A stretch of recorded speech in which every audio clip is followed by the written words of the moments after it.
Welcome to wishful ಅಡ್ಗೆ ಮನೆ. ಇವತ್ತು ಮೆಂತೆ ಸೊಪ್ಪಿನ ಸ್ಪೆಷಲ್ ಪ್ರತಿಭಾ. ಹೌದು ಆಶಾ, ಇವತ್ತೇ ಉತ್ತರ ಕರ್ನಾಟಕದ ಸ್ಪೆಷಲ್ ಹೆಲ್ದಿ ರೆಸಿಪಿನ ನಾವು ಮಾಡ್ತಾ ಇದ್ದೀವಿ. ಕಡಿಮೆ ಟೈಮಲ್ಲಿ ಮತ್ತು ಕಡಿಮೆ ಇಂಗ್ರೀಡಿಯೆಂಟ್ಸಲ್ಲಿ ಮಾಡುವಂಥದ್ದೊಂದು ರೆಸಿಪಿ. ತುಂಬ ಹೆಲ್ದಿ ರೆಸಿಪಿ ಇದೆ, ತುಂಬ ದಿಢೀರಂತ ಆಗುತ್ತೆ. ಸೊ ಯಾರು ಬೇಕಾದವ್ರು ಇವತ್ತಿನ ಈ ರೆಸಿಪಿನ ಮಾಡ್ಕೊಂಡು ತಿನ್ಕೋಬಹುದು. ಕೂಡ ಹೆಲ್ತ್ ತುಂಬಾ ಒಳ್ಳೇದಲ್ಲ, ತುಂಬಾ ಅಂದ್ರೆ ತುಂಬಾ ಒಳ್ಳೇದು. ಬರೀ ಮೆಂತ್ಯ ಅಷ್ಟೇ ಅಲ್ಲದೆ ಆಶಾ, ನಾವು ಮೆಂತ್ಯ ಜೊತೆ ಮೆಂತ್ಯ ಕಾಳನ್ನು ಬಳಸಿ ಕೂಡ ಇವತ್ತಿನ ಈ ರೆಸಿಪಿನ ಮಾಡ್ತಾ ಇದ್ದೀವಿ. ಸೊ ಹಂಗಾಗಿ ಇವತ್ತಿನ ಈ ಉತ್ತರ ಕರ್ನಾಟಕದ ಹೆಲ್ದಿ ರೆಸಿಪಿನ ಯಾವ ತರ ಮಾಡೋದು ಅಂತ ನೋಡೋಣ. ಅದಕ್ಕಿಂತ ಮುಂಚೆ ನೋಡಿ, ಇಲ್ಲಿ ಮೆಂತ್ಯ ಸೊಪ್ಪನ್ನ ತಗೊಂಡಿದ್ದೀನಿ. ಜಾಸ್ತಿ ತಗೊಂಡಿಲ್ಲ, 1 ಹಿಡಿ ಆಗೋಷ್ಟು ತಗೊಂಡಿದ್ದೀನಿ. ನೀವು ಬೇಕಂದ್ರೆ ಜಾಸ್ತಿ ಕೂಡ ಬಳಸಬಹುದು. ಸೊ ಇವಾಗ ಈ ಮೆಂತ್ಯ ಸೊಪ್ಪನ್ನ ನಾವು ಕಟ್ ಮಾಡಿ ಒಂದು ಪಕ್ಕಕ್ಕೆ ಇಟ್ಕೊಂಡ್ ಬಿಡೋಣಂತೆ, ಯಾಕಂದ್ರೆ ಇದ್ರ ಯೂಸ್ ನಮ್ಗೆ ಆಮೇಲೆ ಇದೆ. ಸೊ ಇವಾಗ ನೆಕ್ಸ್ಟ್ ಏನ್ ಮಾಡೋದು ಅಂತ ನೋಡೋಣ. ನೋಡಿ, ಇಲ್ಲೊಂದು ಪ್ಯಾನ್ ಇಟ್ಕೊಂಡಿರೋದು. ಇವಾಗ ಏನ್ ಹಾಕೋತಿ ಆಶಾ? ಪ್ಯಾನು ಬಿಸಿ ಆಗಿದೆ ಪ್ರತಿಭಾ. ಇದೊಂದು ದೊಡ್ಡ ಗ್ಲಾಸ್ ಇದೆ ಅಲ್ಲ, ಇದನ್ನ 1/4 ಗ್ಲಾಸ್ ಆಗೋಷ್ಟು ನೀರನ್ನ ಸೇರಿಸ್ಕೊಳ್ತೀನಿ. ಅಂದ್ರೆ ನಾವು ಎಷ್ಟು ಅಕ್ಕಿ ಹಿಟ್ಟನ್ನ ತಗೊಂಡಿದೀವಿ ಅಷ್ಟು ನಾವಿಲ್ಲಿ ನೀರನ್ನ ಹಾಕೋಬೇಕು. ಸೊ ಇವಾಗ ನೀರು ಚೆನ್ನಾಗಿ ಕುದಿ ಬರಬೇಕು. ಹಾಗಾಗಿ ಫ್ಲೇಮನ್ನ ಹೈ ಫ್ಲೇಮಲ್ಲಿ ಇಟ್ಕೊಳ್ಳೋಣ. ನೋಡಿ, ಇವಾಗ ನೀರು ಚೆನ್ನಾಗಿ ಕುದೀತಾ ಇದೆಲ್ಲ, 1 ಬಟ್ಲಾಗೋಷ್ಟು ಅಕ್ಕಿ ಹಿಟ್ಟನ್ನ ಸೇರಿಸ್ಕೊತಾ ಇದೀನಿ. ನೋಡಿ, ಅಕ್ಕಿ ಹಿಟ್ಟು ಸೇರಿಸ್ಕೊಂಡು ತಿರುಗಿಸ್ಕೊಬೇಕು ನಾವು.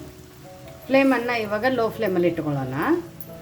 ಆಮೇಲೆ ಅದೇ ಬಿಸಿಯಲ್ಲಿನೇ ಇದನ್ನು ತಿರುಗಿಸ್ಕೋಬೇಕು. ಇಮಿಡಿಯೇಟ್ ಆಗಿ ಸ್ಟವ್ ಏನು ಆಫ್ ಮಾಡ್ಕೋಬೇಡಿ, ಯಾಕಂದ್ರೆ ನಮ್ಗೆ ಇದು ಸ್ವಲ್ಪ ಚೆನ್ನಾಗಿ ಬೇಯಬೇಕು. ಹೌದು, ನಮ್ಗೆ ಇದು ವಾಟ್ಸಪ್ಪಲ್ಲಿ ಕೇಳಿದ್ರಲ್ವಾ ಪ್ರತಿಭಾ? ಹೌದು, ಇವತ್ತಿನ ಈ ಮೆಂತ್ಯ ಕಡುಬು ರೆಸಿಪಿನ ನಮ್ದು ವಿವರ್ಸ್ ವಾಟ್ಸಪ್ ಗ್ರೂಪಲ್ಲಿ ರೆಸಿಪಿ ಹಾಕಿ ಅಂತ ಕೇಳಿದ್ರು. ಸೊ ತುಂಬ ಹೆಲ್ದಿ ರೆಸಿಪಿನೇ ಅವ್ರು ಕೇಳಿದ್ದಾರೆ. ಸೊ ಹಾಗಾಗಿಬಿಟ್ಟು ಇವತ್ತಿನ ಈ ನಮ್ಮದು ವಾಟ್ಸಪ್ ಗ್ರೂಪದ್ದು ರೆಸಿಪಿನ ನಾವಿಲ್ಲಿ ಹಾಕ್ತಾ ಇದ್ದೀವಿ. ಸೊ ನೀವು ಕೂಡ ನಮ್ಮದು ವಾಟ್ಸಪ್ ಗ್ರೂಪನ್ನು ಜಾಯಿನ್ ಆಗಬೇಕಂದ್ರೆ ಡಿಸ್ಕ್ರಿಪ್ಷನ್ ಬಾಕ್ಸಲ್ಲಿ ನಮ್ಮದು ವಾಟ್ಸಪ್ ಗ್ರೂಪ್ ಲಿಂಕನ್ನು ಕೊಟ್ಟಿದ್ದೀನಿ. ಆ ಲಿಂಕ್ ಮೇಲೆ ಕ್ಲಿಕ್ ಮಾಡಿದರೆ ಸಾಕು, ನೀವು ನಮ್ಮ ಜೊತೆ ಕನೆಕ್ಟ್ ಆಗ್ತೀರಾ. ಹಾಗೂ ಏನೇ ಕ್ವೆರೀಸ್ ಆಗಲಿ, ಡೌಟ್ಸ್ ಆಗಲಿ, ಟಿಪ್ಸ್ ಆಗಲಿ, ಸಜೆಷನ್ಸ್ಗಳು ಆಗಲಿ ಕೊಡಬೇಕಂದ್ರೂ ನೀವು ಅಲ್ಲಿ ನಮ್ಮ ಜೊತೆ ಕಮ್ಯುನಿಕೇಟ್ ಮಾಡ್ಬೋದು. ಇಲ್ಲ ವಾಟ್ಸಪ್ ಗ್ರೂಪ್ ಲಿಂಕನ್ನು ನಿಮ್ಗೆ ಜಾಯಿನ್ ಆಗೋಕ್ಕಾಗಿಲ್ಲ ಅಂದರೆ ನಾನು ವಾಟ್ಸಪ್ ನಂಬರು ಕೂಡ ಕೊಟ್ಟಿದ್ದೀನಿ.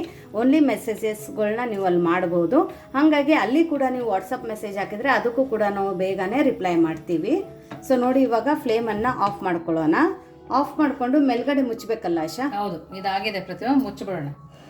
ಸೊ ನೋಡಿ, ಇದನ್ನ ತಣ್ಣಗಾಗೋಕೆ ಬಿಡಬೇಕು. ಇದನ್ನ ತಣ್ಣಗಾಗೋ ತನಕ ಆಶಾ ನೆಕ್ಸ್ಟ್ ಏನು ಮಾಡೋದು ಅಂತ ನೋಡೋಣ. ನೋಡಿ, ಒಂದು ಮಿಕ್ಸಿ ಜಾರ್ನ ತಗೊಂಡಿರೋದು. ಇಲ್ಲಿ ಇವತ್ತಿನ ರೆಸಿಪಿಗೆ ಆಶಾ ಹಸಿ ಮೆಂತೆನ ತಗೋಬೇಕು. ನೆನೆಸಬಾರ್ದು, ನೆನೆಸೋಂಗಿಲ್ಲ, ಹುರಿಯೋಂಗಿಲ್ಲ.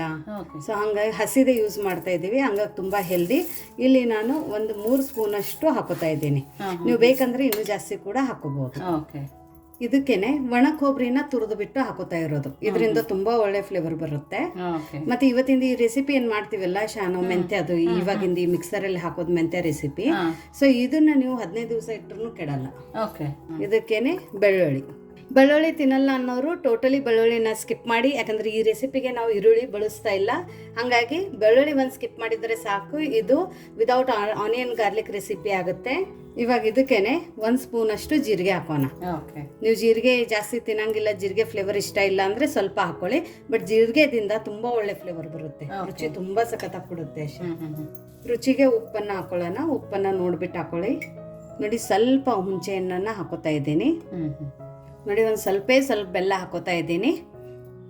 ಸೊ ನೋಡಿ, ಖಾರಕ್ಕೆ ಕೆಂಪು ಖಾರದ ಪುಡಿನ ಹಾಕೋತಾ ಇದ್ದೀನಿ. ನೀವು ಬೇಕಂದ್ರೆ ಒಣಮೆಣಸಿನ್ಕಾಯಿ ಕೂಡ ಹಾಕೋಬಹುದು. ಬಟ್ ಇದನ್ನ ಹಾಕೊಳ್ಳೋದ್ರಿಂದ ಇವತ್ತು ನಾವೇನ್ ಮೆಂತ್ಯದು ಕಡುಬುದ ರೆಸಿಪಿ ಮಾಡ್ತಾ ಇದೀವಲ್ಲ, ಸೊ ಅದಕ್ಕೆ ಇದು ಚೆನ್ನಾಗಿ ಹೊಂದುತ್ತೆ. ಸೊ ನೀವು ಮೆಣಸಿನ್ಕಾಯಿ ಹಾಕಿದ್ರೆ ಪುಡಿ ಪುಡಿಯಾಗಿರುತ್ತೆ, ಒಳಗಿನ ಬೀಜ ಅದೇ ತರ ಸಿಗುತ್ತೆ. ಸೊ ಹಂಗಾಗಿ ನೀವು ಆದಷ್ಟು ಕೆಂಪು ಖಾರದ ಪುಡಿನೇ ಹಾಕಿ. ಇಲ್ಲ ಅಂದ್ರೆ ನೀವು ನಮ್ಗೆ ನಡೆಯುತ್ತೆ, ಬೀಜ ಎಲ್ಲ ಬಾಯಾಗಿ ಸಿಕ್ಕಿದ್ರೆ ಅಂದ್ರೆ ಒಣಮೆಣಸಿನ್ಕಾಯಿ ಕೂಡ ಹಾಕೋಬಹುದು. ಅದನ್ನು ಕೂಡ ಹುರಿಬೇಕಂತೇನಿಲ್ಲ. ಸಾಫ್ಟ್ ಇದ್ರೆ ಮಾತ್ರ ಒಂದ್ ಸ್ವಲ್ಪ ಬಿಸಿ ಮಾಡಿ ಹಾಕೊಳ್ಳಿ, ಇಲ್ಲ ಅಂದ್ರೆ ಒಣದ ಹಂಗೇನೆ ಹಾಕೋಬಹುದು. ಸೊ ಇವಾಗ ಮಿಕ್ಸಿ ನಾಶ ಆನು ಆಫ್ ಮಾಡ್ತಾ ಇದನ್ನ ಚೆನ್ನಾಗಿ ನಾವು ರುಬ್ಕೊಂಡು ಬರಬೇಕು. ನೀರು ಹಾಕೋಬಾರ್ದು, ಸ್ವಲ್ಪ ಸಣ್ಣದಾಗಿನೇ ಇರಬೇಕು, ಮೀಡಿಯಮ್ ಆಗಿ. ನೋಡಿ, ಈ ತರ ಪುಡಿ ಮಾಡ್ಕೊಂಡು ಬಂದಿರೋದು. ತುಂಬಾ ಸಣ್ಣನೂ ಇಲ್ಲ, ತುಂಬಾ ತರಿನೂ ಇಲ್ಲ. ಸೊ ಈ ತರ ಇರಬೇಕು ಪುಡಿ.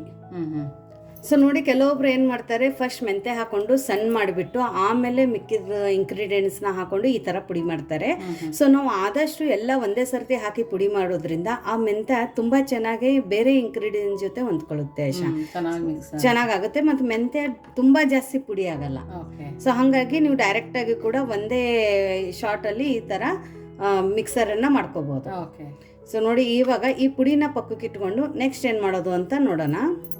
ನೋಡಿ ಇವಾಗ ಒಂದು ತಟ್ಟೆಯಲ್ಲಿ ನಾವು ಅಕ್ಕಿ ಹಿಟ್ಟನ್ನು ಸ್ಟೀಮ್ ಮಾಡೋಕೆ ಇಟ್ಕೊಂಡಿದ್ವಲ್ಲ ಆಶಾ, ನೀರಿಗೆ ಬಿಸಿ ನೀರಿಗೆ ಹಾಕಿ ಮುಚ್ಚಿಟ್ಟಿದ್ವಲ್ಲ, ಆ ಅಕ್ಕಿ ಹಿಟ್ಟನ್ನು ಇವಾಗ ಇದ್ರ ಒಳಗಡೆ ಹಾಕೊಂಡಿರೋದು. ನೀವು ಬೇಕಂದ್ರೆ ಅದೇ ಪ್ಯಾನ್ ಒಳಗಡೆ ಕೂಡ ಹಾಕೊಂಡು ಕಲಿಸ್ಕೋಬಹುದು, ಬಟ್ ನಾನು ಇಲ್ಲಿ ಬೇರೆ ತಟ್ಟೆಗೆ ಹಾಕೊಂಡಿದ್ದೀನಿ. ಇದ್ರ ಒಳಗಡೆನೆ ಎಷ್ಟು ಅಕ್ಕಿ ಹಿಟ್ಟಿದೆ ಅಷ್ಟೇ ನಾನು ಇದ್ರ ಒಳಗಡೆ ಇವಾಗ ಗೋಧಿ ಹಿಟ್ಟನ್ನು ಹಾಕೋತಾ ಇದ್ದೀನಿ. ಗೋಧಿ ಹಿಟ್ಟನ್ನು ಜಡಿ ಮಾಡಿ ಹಾಕೊಂಡಿರೋದು. ಗೋಧಿ ಹಿಟ್ಟು ಹಾಕೋದ್ರಿಂದ ತುಂಬ ಚೆನ್ನಾಗಿ ಬೈಂಡ್ ಆಗುತ್ತೆ, ತುಂಬ ಚೆನ್ನಾಗಿ ಟೆಕ್ಸ್ಚರ್ ಬರುತ್ತೆ. ಅದ್ರ ಜೊತೆ ರುಚಿಗೆ ಉಪ್ಪನ್ನು ಹಾಕೊಳ್ಳೋಣ. ಹಿಟ್ಟಿಗೆ ಎಷ್ಟು ಬೇಕೋ ಅಷ್ಟು ಉಪ್ಪನ್ನು ನಾವು ಹಾಕೋಬೇಕು. ಆಮೇಲೆ ನಾವೇನು ಪುಡಿ ಮಾಡ್ಕೊಂಡು ಇಟ್ಕೊಂಡಿದ್ದೀವಲ್ಲ ಮೆಂತ್ಯ, ಅದನ್ನು ಕೂಡ ಒಂದು ಅರ್ಧ ಸ್ಪೂನಷ್ಟು ಹಾಕೊಂಡಿರೋದು. ಇದೆಲ್ಲನೂ ಇವಾಗ ನಾವು ನಾರ್ಮಲ್ ಆಗಿ ಚಪಾತಿ ಹಿಟ್ಟಿಗೆ ಹೆಂಗೆ ಕಲಿಸ್ತೀವಲ್ಲ ಆಶಾ, ಅದೇ ಥರ ನಾವು ಇದನ್ನ ಕಲಿಸ್ಕೊಂಡು ಬರಬೇಕು. ಇವಾಗ ಒಂದು ಸ್ವಲ್ಪ ನೀರು ಬೇಕಾಗುತ್ತೆ. ಸೊ ಸ್ವಲ್ಪ ನೀರನ್ನು ಹಾಕೊಂಡು ಚಪಾತಿ ಹದದ ಥರ ನಾವು ಇದನ್ನ ಕಲಿಸ್ಕೊಂಡು ಬರೋಣ. ತುಂಬ ಹೆಲ್ದಿ ರೆಸಿಪಿ ಇದೆ. ಇಲ್ಲ ನಾವು ಗೋಧಿ ಹಿಟ್ಟು ತಿನ್ನಂಗಿಲ್ಲ, ಬರೀ ಅಕ್ಕಿ ಹಿಟ್ಟಲ್ಲಿನೇ ಈ ರೆಸಿಪಿ ಮೆಂತ್ಯ ಕಡುಬುದ ರೆಸಿಪಿ ಬೇಕಂದ್ರೆ ಅಕ್ಕಿ ಹಿಟ್ಟಿನ ನಾವು ಏನು ಸ್ಟೀಮನ್ನು ಮಾಡ್ಕೊಂಡು ಇಟ್ಕೊಂಡಿದ್ದೀವಿ ಅದೇ ಕ್ವಾಂಟಿಟಿ ಜಾಸ್ತಿ ಹಾಕಿ ಆಮೇಲೆ ಬರೀ ಉಪ್ಪು ಮತ್ತೆ ಮೆಂತ್ಯದ ಪುಡಿ ಹಾಕೊಂಡು ಕಲಿಸ್ಕೊಂಡಿದ್ರೆ ಸಾಕು. ಬರೀ ಅಕ್ಕಿ ಹಿಟ್ಟಲ್ಲಿ ಮಾಡ್ಕೊಳ್ಳೋದಾದ್ರೆ, ಬರೀ ಅಕ್ಕಿ ಹಿಟ್ಟಲ್ಲಿ ಮಾಡ್ಕೊಳ್ಳೋಂಗಿದ್ರೆ. ಸೊ ಇವಾಗ ನಾನು ಒಂದು ಸ್ವಲ್ಪ ಗೋಧಿ ಹಿಟ್ಟು ಹಾಕೊಂಡಿದ್ದೀನಿ ಅಂದರೆ ಇನ್ನೊಂದು ಸ್ವಲ್ಪ ಹೆಲ್ದಿನೂ ಆಗುತ್ತೆ, ಅದ್ರ ಜೊತೆ ಟೆಕ್ಸ್ಚರ್ ತುಂಬ ಚೆನ್ನಾಗಿ ಬರುತ್ತೆ. ಸೊ ಇವಾಗ ಇದನ್ನ ಚಪಾತಿ ಅದ ಥರ ಕಲಿಸ್ಕೊಂಡು ಬರೋಣ ಆಶಾ. ಅದೇ ಸ್ವಲ್ಪ ನೀರು ಹಾಕ್ತಾ ಕಲಿಸ್ಕೊಂಬ. ಹೌದು ನೋಡಿ ಹಿಟ್ಟನ್ನ ಈ ತರ ಕಲಿಸ್ಕೊಂಡಿರೋದು. ನಾರ್ಮಲ್ ಆಗಿ ಗೋಧಿ ಹಿಟ್ಟು ಹೆಂಗೆ ಕಲಿಸ್ಕೋತೀವಿ ಅದೇ ತರ. ಇವಾಗ ಇದ್ರ ಮೇಲ್ಗಡೆ ಒಂದು ಸ್ವಲ್ಪ ಎಣ್ಣೆನ ಹಾಕೊಳ್ಳೋಣ. ನೋಡಿ ಒಂದು ಅರ್ಧ ಸ್ಪೂನ್ ಅಷ್ಟು. ಈ ಥರ ಹಾಕೊಂಡು ಇದನ್ನು ಒಂದ್ಸರ್ತಿ ಮಿತ್ಕೊಳ್ಳೋಣ. ಇದೇನಾಶ ಹಿಟ್ಟು ನೆನೆಸಿಡ್ಬೇಕಂತೇನಿಲ್ಲ, ದಿಢೀರಂತ ಮಾಡ್ಕೋಬಹುದು. ಸೊ ನೋಡಿ ಎಣ್ಣೆ ಹಚ್ಕೊಂಡು ಮಿತ್ಕೊಂಡ ನಂತರ ಇದನ್ನು ನಾವು ಈ ಥರ ಮಾಡಿಕೊಂಡು ಚಿಕ್ಕದಾಗಿ ಉಂಡೆ ತಗೋಬೇಕಾಶ. ತುಂಬ ಚಿಕ್ಕದು, ಪೂರಿಗಿಂತ ಚಿಕ್ಕದು. ಪೂರಿ ತುಂಬ ದೊಡ್ಡದಾಯ್ತು. ತುಂಬ ಚಿಕ್ಕದು, ತುಂಬ ಚಿಕ್ಕದು, ಗೋಲಿ ಇರುತ್ತಲ್ಲ ಅಷ್ಟೇ. ನೋಡಿ ಈ ಥರ ತಗೊಂಡು ಜಸ್ಟ್ ಹಿಂಗೂ ಪ್ರೆಸ್ ಮಾಡಿ ಅಥವಾ ಹಿಂಗೆ ಪ್ರೆಸ್ ಮಾಡಿ ಆಗೋಯ್ತು.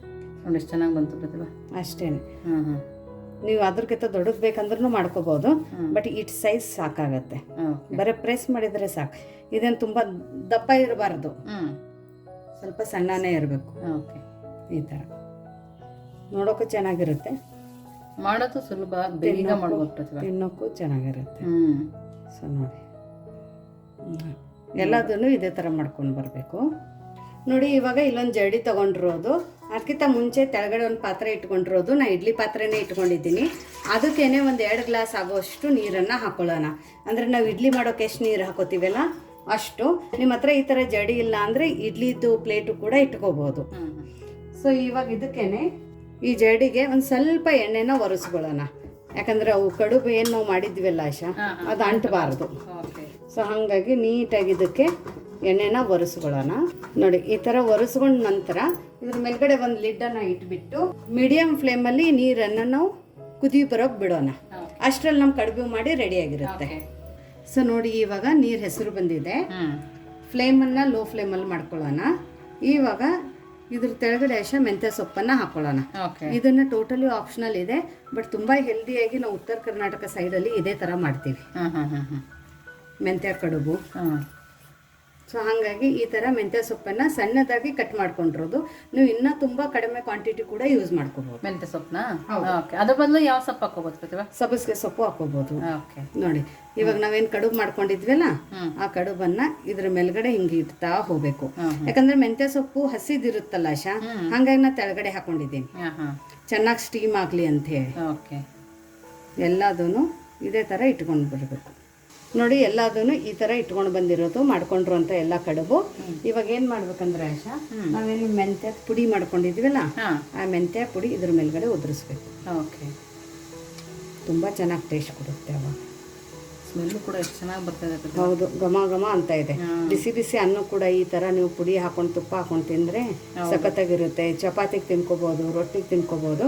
ನೀವು ಖಾರನ ನೋಡ್ಕೊಂಡ್ಬಿಟ್ಟು ಈ ಪುಡಿನ ಉದುರಿಸ್ಕೋಬೋದು. ಸ್ವಲ್ಪ ಖಾರಕ್ಕೆ ಚೆನ್ನಾಗಿರುತ್ತೆ ಅಂತ ನಾನೊಂದು ಸ್ವಲ್ಪ ಜಾಸ್ತಿ ಹಾಕೋತಾ ಇದ್ದೀನಿ. ಇವಾಗ ಇದ್ರ ಮೇಲ್ಗಡೆ ಮುಚ್ಚಳನ ಮುಚ್ಚಿಬಿಟ್ಟು ಮೀಡಿಯಂ ಫ್ಲೇಮಲ್ಲಿ ಒಂದು 10 ನಿಮಿಷ ನಾವು ಇದನ್ನ ಸ್ಟೀಮ್ ಮಾಡ್ಕೋಬೇಕು. ಹೇಗೆ ಇಡ್ಲಿನ ಸ್ಟೀಮ್ ಮಾಡ್ಕೋತೀವಿ ಆ ಥರ. ಸೊ ಫ್ಲೇಮನ್ನು ಮಾತ್ರ ಮೀಡಿಯಂ ಫ್ಲೇಮಲ್ಲಿ ಇಟ್ಕೊಳ್ಳೋಣ. ಸೊ ನೋಡಿ 10 ನಿಮಿಷ ಆಗಿದೆ. ಇವಾಗ ಫ್ಲೇಮನ್ನು ಆಫ್ ಮಾಡ್ಕೊಳ್ಳೋಣ. ಕಲರ್ ನೋಡಿ ಚೇಂಜ್ ಆಗಿದೆ ನೋಡಿ. ಹೌದು, ಇಷ್ಟು ಚೆನ್ನಾಗಿ ಕಾಣಿಸ್ತದೆ ನೋಡಿ ಪ್ರತಿಭಾ. ತುಂಬ ಚೆನ್ನಾಗಿ ಕಾಣ್ತಾ ಇದೆ ಆಶಾ ನೋಡಿ, ತುಂಬ ಚೆನ್ನಾಗಿ ಸ್ಟೀಮ್ ಆಗಿದೆ. ಇದನ್ನು ಚೆನ್ನಾಗಿ ಕುದ್ದಿದೆ. ನೀವು ಇಲ್ಲಿ ಮುರಿದು ನೋಡಿದರೆ ಗೊತ್ತಾಗ್ಬಿಡುತ್ತೆ ಕುದ್ದಿದೆ ಅಂತ. ಹೌದು, ಹಿಟ್ಟಿಟ್ಟಲ್ಲಿ ಕಾಣಿಸ್ತಾ ಇಲ್ಲ, ಅಷ್ಟು ಚೆನ್ನಾಗಿ ಕುದ್ದಿದೆ. ಇದನ್ನ ಇವಾಗ ಒಂದು ಪ್ಲೇಟ್ಗೆ ತಕ್ಕೊಳ್ಳೋಣ. ಓಕೆ ನೋಡಿ, ಇವಾಗ ಒಂದು ತಟ್ಟೆಯಲ್ಲಿ ನಾವು ಮಾಡ್ಕೊಂಡಿರುವಂಥ ಮೆಂತ್ಯ ಕಡುಬನ್ನ ಹಾಕೊಳ್ಳೋಣ. ತುಂಬ ಡಿಫ್ರೆಂಟ್ ವೇಯಿಂದ ಮೆಂತ್ಯ ಕಡುಬನ್ನ ಮಾಡ್ಕೊಂಡಿದ್ದೀವಿ ನೋಡಿ. ಇವಾಗ ಇದನ್ನ ಒಂದು ಸ್ವಲ್ಪ ಎಲ್ಲ ಕಡೆ ಅಗಲ ಮಾಡ್ಕೊಳ್ಳೋಣ ಆಶಾ. ಮಾಡ್ಕೊಂಡು ಇಲ್ಲಿ ನೋಡು, ಎಣ್ಣೆ ಬಿಸಿ ಮಾಡ್ಕೊಂಡಿರೋದು. ಇವಾಗ ಇದಕ್ಕೆ ಬರೀ ಬೆಳ್ಳುಳ್ಳಿನ ಹಾಕೊಳ್ಳೋಣ ನೋಡಿ. ಈ ಥರ ಬೆಳ್ಳುಳ್ಳಿನ ಹಾಕೊಂಡ್ಬಿಟ್ಟು ಬಿಸಿ ಎಣ್ಣೆಗೆ ಒಂದು ಸ್ವಲ್ಪ ಹಿಂಗನ್ನು ಹಾಕೊಳ್ಳೋಣ. ಓಕೆ, ಸ್ವಲ್ಪ ಕೊಬ್ಬರಿ ತುರಿದಿಟ್ಕೊಂಡಿದ್ವಲ್ಲ, ಹೌದು, ಒಣ ಕೊಬ್ಬರಿ, ಜಸ್ಟ್ ಒಳ್ಳೆ ಫ್ಲೇವರ್ ಬರುತ್ತೆ ಅಂತ. ಓಕೆ, ಇದನ್ನು ಇದ್ರ ಒಳಗಡೆನೆ ಸ್ವಲ್ಪ ಈ ಥರ ಹುರ್ಕೊಂಡಂಗೆ ಮಾಡೋಣ. ಈ ಬಿಸಿ ಎಣ್ಣೆಯಲ್ಲಿನೇ ಇದ್ರ ತುಂಬ ಒಳ್ಳೆ ಘಮ ಬರುತ್ತೆ. ಹೌದು, ಮತ್ತೆ ಹಸಿ ವಾಸನೆ ಹೋಗುತ್ತೆ. ಆವಾಗ ಇದನ್ನ ಇದ್ರ ಮೇಲ್ಗಡೆ ಹಾಕೊಳ್ಳೋದು. ಅದೇ ಅದೆಲ್ಲ ಬೆಳ್ಳುಳ್ಳಿ ತಿನ್ನಲ್ಲ ಅನ್ನೋರು ಬರೀ ಹಿಂಗೆ ಒಗ್ಗರಣೆನ ಹಾಕೋಬಹುದು. ಇಲ್ಲ ಅದನ್ನು ಬೇಡ ಅಂದರೆ ಸ್ಕಿಪ್ ಮಾಡ್ಕೊಳ್ಳಿ. ಓಕೆ ನೋಡಿ, ಇದನ್ನು ಮಿಕ್ಸ್ ಮಾಡ್ಕೊಳ್ಳೋಣ. ಇದನ್ನು ನಾವು ಇದೇ ಥರ ತಿನ್ಕೋಬಹುದು. ಸೊ ನೋಡಿ, ಬಿಸಿ ಬಿಸಿ ಮೆಂತ್ಯ ಕಡುಬು ತುಂಬ ಡಿಫ್ರೆಂಟ್ ವೇಯಿಂದ ಮಾಡಿರೋದು, ತುಂಬ ಹೆಲ್ದಿ ವೇಯಿಂದ ಮಾಡ್ಕೊಂಡಿರೋದು.